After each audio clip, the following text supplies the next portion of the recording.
Hi friends, welcome back. Sunil Priya log. ಇದು ಶನಿವಾರದ log. ಇವತ್ತಂತೂ ನಾನು ಸ್ವಲ್ಪ ಲೇಟಾಗಿ ಎದ್ದೆ. ಯಾಕೆ ಅಂದರೆ ನನ್ನ ಮಗಳಿಗೆ ಸ್ಕೂಲ್ ರಜಾ ಇತ್ತು. ಇನ್ನು ಮಂಡೆಯಿಂದ ಎಕ್ಸಾಮ್ ಸ್ಟಾರ್ಟು, ಹಾಗಾಗಿ ಓದ್ಕೊಳ್ಳೋಕ್ಕೆ ಅಂತೇಳಿ ರಜಾ ಕೊಟ್ಟಿದ್ರು. ಇನ್ನು ನಾನು ಎದ್ದಿದ ತಕ್ಷಣ ಸ್ವಲ್ಪ ತಲೆಗೆ ಎಣ್ಣೆ ಹಾಕಿ ಒಂದು ಲೋಟ ಬಿಸಿನೀರು ಕಾಯಿಸ್ಕೊಂಡು ಕುಡಿದು, ರಾತ್ರಿ ಪಾತ್ರೆ ತೊಳೆದಿರಲಿಲ್ಲ ಅಂದ್ಬಿಟ್ಟು ಪಾತ್ರೆ ತೊಳೆದೆ. ಇನ್ನು ನಮ್ಮ ಮನೆಯವರು ಕೂಡ ರೆಡಿಯಾಗಿ ಬಂದು, ಅವರು ಕೂಡ ತಿಂಡಿ ಬೇಡ ಅಮ್ಮ ಡ್ಯೂಟಿಗೆ ಹೊರಡ್ತೀನಿ ಅಂದ್ಬಿಟ್ಟು ಅವರು ಕೂಡ ಡ್ಯೂಟಿಗೆ ಹೊರಟ್ರು. ಇನ್ನು ನಾನು ಟೆರೆಸ್ ಮೇಲೆ ಸ್ವಲ್ಪ ಕಸ ಹೊಡೆಯೋಣ ಅಂತ ಹೇಳ್ಬಿಟ್ಟು ಬಂದು ಕಸ ಹೊಡಿತಾ ಇದ್ದೆ.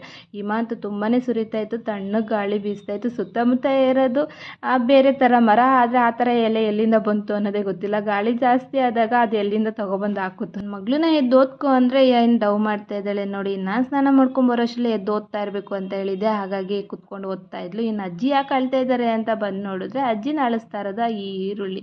ಅದಕ್ಕೆ ಅಜ್ಜಿ ಆ ಈರುಳ್ಳಿನ ಚಕ ಚಕ ಅಂತ ಕಟ್ ಮಾಡ್ತಾಯಿದ್ರು. ಅಷ್ಟರಲ್ಲಿ ನಾನು ಪೂಜೆನ ಮುಗಿಸ್ಬಿಟ್ಟು ಬಂದು ಇನ್ನು ತರಕಾರಿ ಎಲ್ಲ ಕಟ್ ಮಾಡಿ ಇಟ್ಟಿದ್ರು ಅಜ್ಜಿ. ಹಾಗಾಗಿ ಉಪ್ಪಿಟ್ಟು ಮಾಡೋಣ ತಿಂಡಿಗೆ ಅಂತ ಹೇಳ್ಬಿಟ್ಟು ನಾನು ಇಲ್ಲಿ ಉಪ್ಪಿಟ್ಟು ಮಾಡ್ತಾಯಿದ್ದೀನಿ.